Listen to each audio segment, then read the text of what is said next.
शास्त्र कहता है जब बेटी का विवाह कर दीजिए तो साहब उससे घंटों बात करना बंद कर दीजिए। उसके ससुराल में क्या चल रहा है फोन पे पूछना बंद कर दीजिए। और बेटियों का भी ये धर्म है, इकलौती बात नहीं है, बोले बेटियों का भी धर्म है, विवाह हो जाए उसके बाद अपने मायके में दखल देना बंद कर दे। ये नहीं कि भाई की पत्नी है उसमें अपना चलाए, ऐसा नहीं करना चाहिए। बोले ऐसा करोगे, देखो एक बहुत बहुत बहुत बहुत एक बात सुनिए। कोई व्यक्ति कह देता है, एक हर व्यक्ति कहता है मेरी बेटी बड़ी अच्छी है। किसी भी बुजुर्ग से कहिए, किसी भी माता से कहिए, अरे मेरी दुनिया की मेरी बेटी सबसे अच्छी है। वो बेटी सबसे अच्छी है। कब तक अच्छी है? बोले जब तक उसकी बेटी है तब तक तो बड़ी अच्छी है, जब किसी की बहू हो गई तो बड़ी अच्छी नहीं रही। क्या ऐसा संभव है?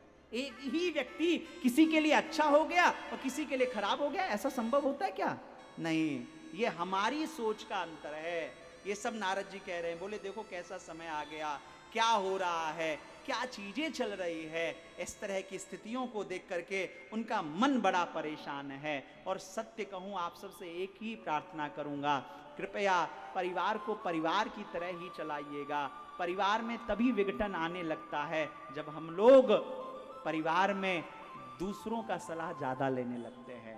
परिवार में अपने मन से अपने हिसाब से सब संभालिए, सब चलाइए, सब आनंदित रहेगा। यहाँ लिखा है, बोले स्याल को बुद्धिदायक, साले साहब को सलाह लेने के लिए कुछ अच्छा करना है, बोले साले साहब से सलाह ले लेते हैं। और साले साहब से सलाह लोगे, ब्रिज में मतलब कहावत है, बोले दीवार में ज्यादा आलमारी अगर आप निकाल दो, कोई 10 फुट की दीवार, 10 इंची का दीवार हो, 5 इंची का दीवार हो, उसमें अगर आप ज्यादा अलमारी निकाल दोगे ना तो दीवार जो है वो कमजोर हो जाता है।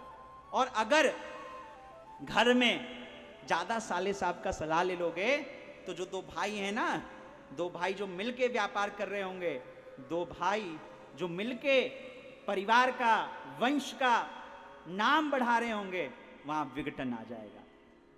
और याद रखिएगा, अपना परिवार, अपने भाई बंधु अपने ही होते हैं। ऐसा कभी कदापि भूल के ना करें। और मैं इस बात को बहुत भाव से कहूंगा, जीवन में कैसी भी परिस्थिति आए, कैसी भी स्थिति आए, परिवार में एकत्रित होकर रहें। और आपको बता रहा हूं, ये दुनिया के लोग क्या करेंगे, एक एक व्यक्ति पुत्र को पिता से तोड़ेंगे, पिता को पुत्र से तोड़ेंगे, भाई को भाई से तोड़ेंगे। दुनिया, एक व्यक्ति आपके गुरु के अलावा, आपके माता के अलावा, आपके पिता के अलावा, एक परिवार अगर मिलजुल के रह जाए तो साहब उसको फूटी कौड़ी नहीं सुझाए, उसको अच्छा लगेगा। वो तो बैठा बैठा जलेगा, इनका परिवार क्यों एकत्रित है, क्यों एकजुट है, वो जलेगा। कोई व्यक्ति अगर खुशी खुशी कह रहा है ना, और अगर कोई कहे अरे लोग बाग आएंगे और अब बड़ा मीठा जहर घोलेंगे, बड़ा मीठा जहर क्या घोलेंगे, अरे घर में इनका जो छोटा बच्चा है ना सबसे होशियार है, यही सब काम करता है, ये बड़े वाले तो सब ऐसे ही कर लेते हैं, ये बड़ी बहू जो है ना यही सब संभालती है। अब किसी के चेहरे पे उसकी 10 बार तारीफ कर दो तो उसके मन में आने लगेगा, हाँ मैं ही घर संभाल रहा हूं, और लोग तो कुछ कर ही नहीं रहे, और लोग तो कुछ काम कर ही नहीं रहे। तो फिर वहां से जो है व्यक्ति के मन में ईगो में आने लगता है। इसलिए प्रयास करिए कि एकजुट रहिए, एकत्रित रहिएगा। कहा गया है जहां सुमति तहां संपत्ति नाना।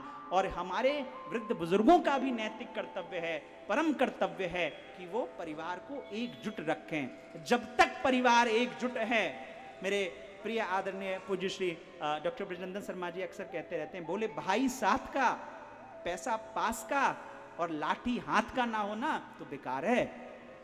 एटीएम में लाख पैसे पड़े हों, अब एटीएम काम ही नहीं कर रहा, पैसे क्या निकालोगे आप?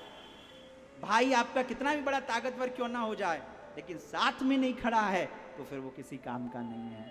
और लाठी, साहब कोई वृद्ध बुजुर्ग हो, उसको चलना हो और लाठी हाथ में नहीं हो तो किस काम का। इसलिए ये प्रयास करिए। मैं एक बात फिर से कहूंगा, आप सभी माताओं से आग्रह करूंगा, कृपया विवाह के पश्चात अपनी बेटी के घर में दखल मत दीजिए, अपनी बेटी को बहुत ज्ञान मत दीजिए। और आप बेटियां भी जिनका विवाह हो गया है घर में, कृपया मायके में बहुत ज़्यादा दखल मत दीजिएगा। ये बात मैं इसलिए कह रहा हूँ क्योंकि मेरे पास जो समस्याएं लोगों की आती है ना, 100 में से 99 समस्या इसी से जुड़ी हुई रहती हैं, इसी से जुड़ी हुई रहती हैं, इसलिए ऐसा मत करिएगा। एक बार श्रद्धा से मुस्कुरा करके बोलिए राधे राधे।